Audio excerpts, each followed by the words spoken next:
Hi, Deb here. And February is Black History Month, so I thought I would feature some dolls from my collection that were significant in Black history. And I'm starting with Louis Armstrong. Before I get started with the doll or the man, I want to clarify this is not an exaggerated, how they used to do exaggerated features of African Americans to mock them. I wouldn't have a doll like that in my collection. This is how Louis Armstrong smiled, and there's the man himself, and there's the doll. Pretty doggone good, huh?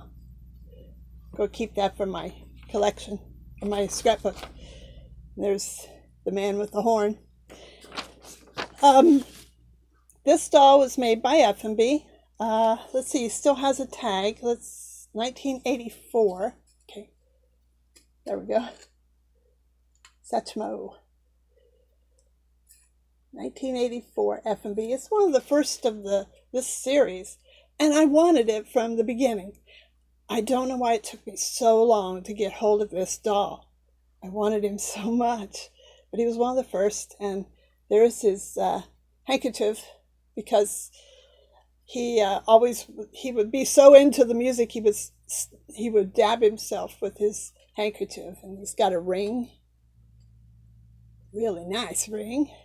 He comes in a suit with lined pants with a stripe and shoes and socks. F&B really went all out. And this is his face, all that joy. And when you learn about his life, which you will on this video, you'll be amazed that he had that much joy. Some people just have a capacity for it. I believe it came with a stand also. And there's the man's horn. Wouldn't be Satchmo without the horn. I've listened to him probably my whole life, because my mother loved jazz, and she loved the old jazz, and she loved blues, and she loved anyone who played a horn. This is the box. I actually have the box, and I have never seen an F&B box with the card still intact, talking about F&B dolls in general. Isn't that cool? I got the box. So I guess it was worth waiting for. F&B, dolls that touch your heart since 1910. And this doll touches my heart, because I waited so long for it.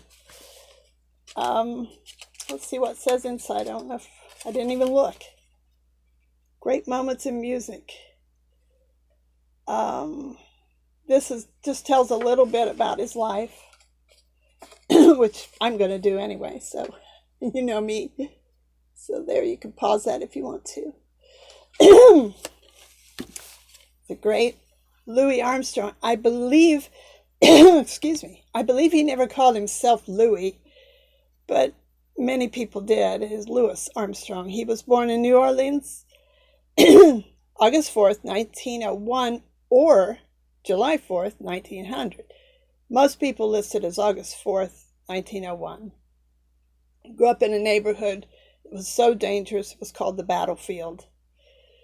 The way he got the nickname, he was also called Pops, but Satchmo, because he danced for coins when he was a little boy, and then he would put the coins in his mouth to keep the other kids from stealing it, and people called him Satchel Mouth, which got shortened to Satchmo.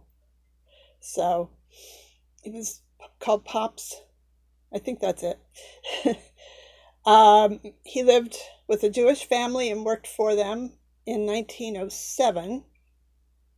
And he became so attached to them, and said that he wore a Star of David for most of his life.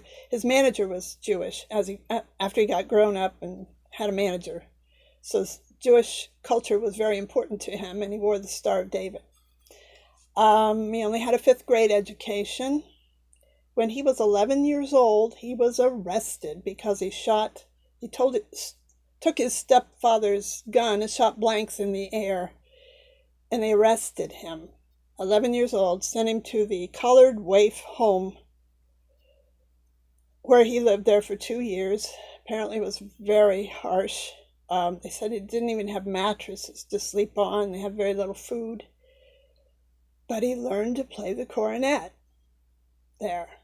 There's a scripture in the Bible which I should have remembered where it says people mean it for harm, but God can use it for good. And I think that's a perfect example of that. Let's see. He joined the King when he got older.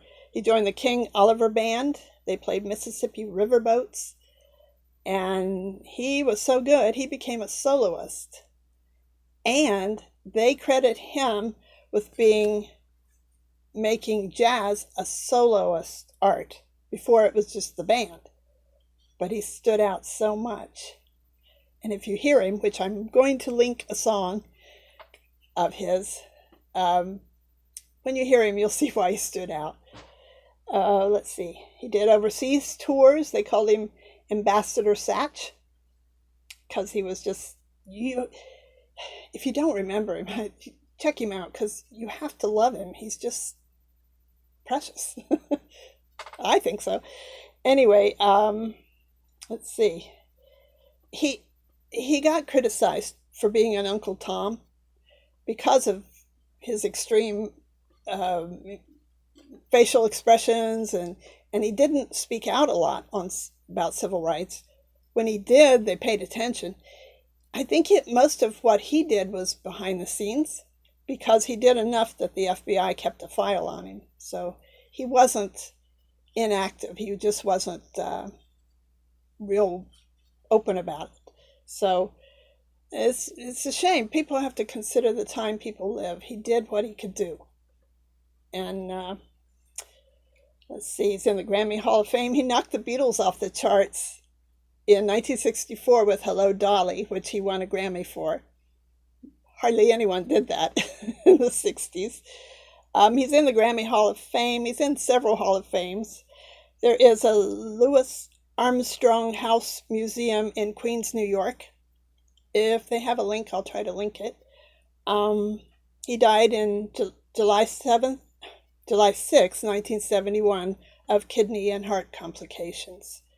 They told him to stop blowing the horn because he just wasn't well and it was too much strain on his heart, but he couldn't. His heart was in his horn.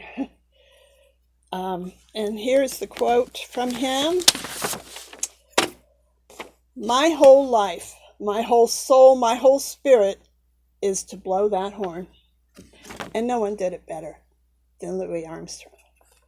I'm going to link his music. I'm going to link, if I can find it, a duet he did with Bing Crosby in High Society, one of my favorite movies. Because Bing Crosby said he is jazz. Louis Armstrong was jazz. And they did a great duet together. So I'm going to link his solo music, that video, and the link to the museum so you can learn more about Louis Armstrong because he's worth knowing about. So that's my video for today. I hope you like, comment, subscribe, learn more about Louis Armstrong, and follow me on Instagram. I would appreciate it, and I appreciate all of my subscribers and all the comments. It means a lot to me. So, till next time, toodles.